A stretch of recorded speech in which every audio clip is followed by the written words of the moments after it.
பரியரும் பெருமாள் படம் மூலமா தமிழ் சினிமால இயக்குனரா அறிமுகமானவர் தான் மாரி செல்வராஜ். டைரக்டர் ராமோட அசிஸ்டன்ட் டைரக்டரா இருந்து அதுக்கப்புறம் தான் படங்கள் இயக்க தொடங்கினாரு. பரியரும் பெருமாள் படம் மூலமா மக்கள் கவனத்தை ஈர்த்த மாரி செல்வராஜ் அதுக்கப்புறம் டைரக்ட் பண்ண கர்ணன், மாமன்னன் இந்த 2 படங்களுமே பாராட்டுகளையும் மக்கள் மத்தியில ஒரு விவாதத்தையும் ஏற்படுத்துச்சு. அந்த வகையில சமீபத்துல வெளியான வாழை படமும் மிகப்பெரிய வெற்றி அடைஞ்சிருக்கு, பலரோட பாராட்டுகளையும் பெற்றுட்டு வருது. மாரி செல்வராஜ் அவரோட வாழ்க்கை தான் இந்த வாழை படம்னு பல இன்டர்வியூஸ்ல சொல்லியிருந்தாரு. இந்த நிலையில வாழை படம் சாகித்ய அகாடமி விருது பெற்ற எழுத்தாளர் சோ தர்மனோட வாழையடி டேஷ் டேஷ் அப்படிங்கிற சிறுகதையில இருந்து திருடப்பட்ட கதைன்னு இப்ப சோசியல் மீடியால ஒரு சர்ச்சை எழுந்திருக்கு. எழுத்தாளர் சோ தர்மன் வாழை படத்தை பார்த்துட்டு பேட்டி ஒன்று கொடுத்திருந்தாரு. அந்த பேட்டியில என்னோட சக எழுத்தாளர்கள் வாழைப்படம் பார்த்துட்டீங்களா, உங்க சிறுகதையை தான் படமா எடுத்திருக்காங்கன்னு சொன்னாங்க. வாழையடி டேஷ் டேஷ்னு 10 வருஷத்துக்கு முன்னாடி ஒரு சிறுகதை எழுதின வாழைப்படமும் அதே மாதிரி தான் இருக்கு. சினிமாக்காக சில காட்சிகளை சேர்த்திருக்காரு. மாரி செல்வராஜ் எந்த அனுமதியும் என்கிட்ட கேட்கல.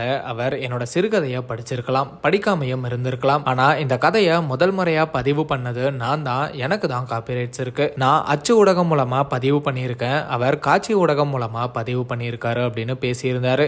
இதே இப்போ எடுத்துக்கக்கூடிய அந்த வாழை படத்தினுடைய கதை அப்படியே நான் சிறுகதையா எழுதியிருக்கிறேன். என்னுடைய கதைக்கு பேர் வந்து வாழை அடி டேஷ் டேஷ் டேஷ்னு இருக்கும்.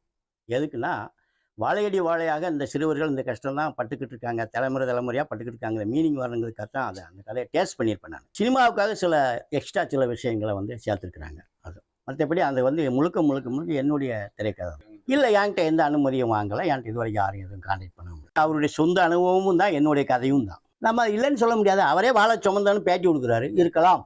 ஆனால் அந்த சிறுவனுடைய வேதனையை, அதனுடைய வலியை, இதை முதல் ஒரு அடையாளமாக ஒரு படைப்பாக உருமாற்றியவன் நான் தான். அதுக்கு அவர் இன்னும் ஒரு உயிர் கொடுத்திருக்காரு வேற ஒரு ஊடகத்தின் மூலமாக. இவரோட இந்த பேட்டி சர்ச்சையாகவே அப்போ வாழை திருடப்பட்ட கதையா, மாரி செல்வராஜ் கண்டிப்பா இதுக்கு பதில் சொல்லணும்னு விமர்சனங்கள் எழுந்துச்சு. இந்த நிலையில மாரி செல்வராஜே இதுக்கு விளக்கம் கொடுத்திருக்காரு. அவர் என்ன சொல்லியிருக்காருன்னா, வாழைக்காய் சுமக்கும் தொழிலாளர்களை பற்றி எழுத்தாளர் சோ தர்மன் அவர்கள் எழுதிய வாழையடி என்கிற சிறுகதையை இப்போதுதான் வாசித்தேன். நல்ல கதை, அனைவரும் வாசிக்க வேண்டும். எழுத்தாளர் சோ தர்மன் அவர்களுக்கு நன்றி அப்படின்னு அந்த சிறுகதையை இப்பதான் படிச்சான்னு சொல்லியிருக்காரு. இது மூலமா மாரி செல்வராஜ் நான் இந்த கதையை திருடி வாழைப்படத்தை எடுக்கலன்னு பதில் அளிச்சிருக்காரு. வாழைப்படம் நீங்க பாத்துட்டீங்களா? அந்த படத்தை பத்தின உங்களோட கருத்தை கமெண்ட்ல எங்க கூட ஷேர் பண்ணுங்க. அண்ட் இந்த மாதிரி அப்டேட்ஸ்க்கு ட்ரெண்டாக்ஸ் சேனலை சப்ஸ்கிரைப் பண்ணுங்க.